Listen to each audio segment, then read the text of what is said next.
WhatsApp guys, চলে আসলাম Arsenal Real Madrid quarter final second leg নিয়ে আলোচনা করার জন্য।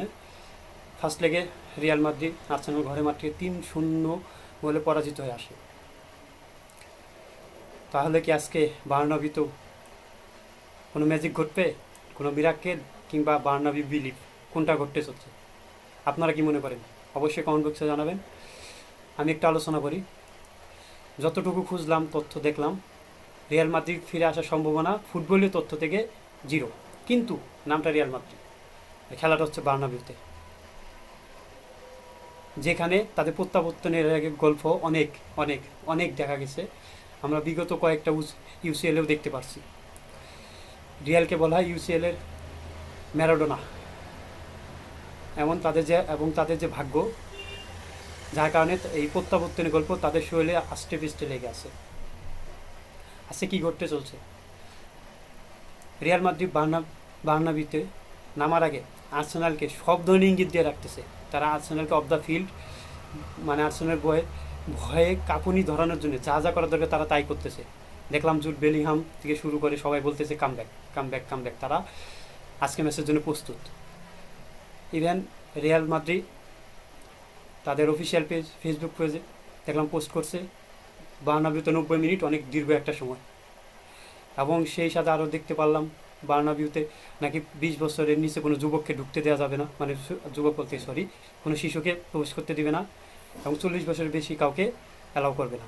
অর্থাৎ তারা বার্নাবিউতে যে কী একটা পরিবেশ ক্রিয়েট করতে যাচ্ছে আর্সেনালের জন্য, এটা আর্সেনালকে জানানোর জন্য তারা সব ধরনের চেষ্টা করছে। অফ দ্য ফিল্ড আর্সেনালকে দমানোর জন্য তাদের যা যা করার দরকার তারা তাই করতেছে। জুড বেলিংহামকে বলতে শুনলাম লাস্ট কয়েকদিনে তাদের ড্রেসিং রুমের সবচেয়ে আলোচিত শব্দটি হলো কামব্যাক কামব্যাক। হ্যাঁ, লা রোমান্টোডা। পারবে? আপনারা কি মনে হয় রিয়াল মাদ্রিদ কি না রোমান্টোডা আরেকটা প্রত্যাবর্তনের গল্প লিখতে পারবে? আমাকে যদি পার্সোনাল জিজ্ঞেস করেন, তাহলে আমি বলবো আজকে ইউসিএলের এই সিজনের সবচেয়ে বিগেস্ট ক্লাস শুরু হতে যাচ্ছে। আর্সেনাল, মিকেল আর্তেতা তাদেরকে সম্মান করছে। মিকেল আর্তেতা এখন পর্যন্ত বলছে যে আমরা মাঠে জবাব দেব। এবং মিকেল আর্তেতার একটা কথা আমার খুবই ভালো লাগছে, সেটা হলো সে বলছে আমরা আমাদের স্বভাবসিদ্ধ খেলা খেলবো। আমরা যে 3 গোল লিড আছি, আমরা এই জন্য যে সেটব্যাক হয়ে খেলবো কিংবা আমরা ডিফেন্স খেলবো এরকম খেলবো না, আমরা জয়ের জন্যই মাঠে নামবো। ওনার কথাটা আসলে ভালো লাগছে। আর তারা যদি শেষ পর্যন্ত এই মন মানসিকতা ধরে রাখতে পারে, তাহলে তারা সেখান থেকে জয় নিয়ে ফিরতে পারবে, কিংবা তারা সেমিফাইনাল পথে এগিয়ে যাবে ভালোভাবে। কিন্তু প্রথম 20 মিনিটে যদি তারা কোনো গোল কনসিড করে, তাহলে রিয়াল কী করতে পারে সেটা আপনারাই জানেন। আমার সম্ভাবনা কত হলো, যদি রিয়াল মাদ্রিদ প্রথম হাফে কোনো গোল না দিতে পারে, যদি আর্সেনাল তাদেরকে আটকে রাখতে পারে, তাহলে আর সম্ভব না। আর যদি প্রথম হাফে 1-0 গোলেও এগিয়ে যায়, তাহলে সেকেন্ড হাফে রিয়াল মাদ্রিদ কামব্যাক করে ফেলবে। তবে যাই হোক, রিয়াল মাদ্রিদ প্রত্যেকটা খেলোয়াড় আজকে একটা নেশা নিয়ে নামবে, কামব্যাক। তারা আজকে করে দেখাতে চায়, তারা যে ইউসিএলের কিং সেটা দেখাতে চায়।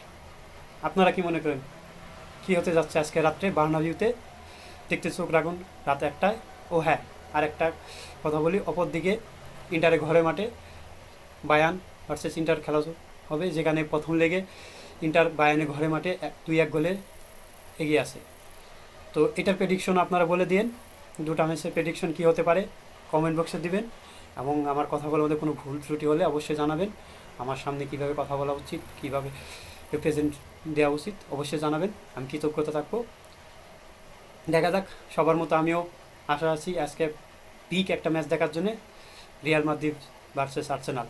হোপ ফর দ্য বেস্ট উভয় টিমের জন্য শুভকামনা। অ্যাজ এ বার্সেলোনার fan, as a football fan, আমরা চাই একটা খুব ভালো একটা আমরা ম্যাচ দেখতে পারবো, উপভোগ করতে পারবো। দেখা যাক। টাটা, হ্যাপি ওয়াচিং, ধন্যবাদ।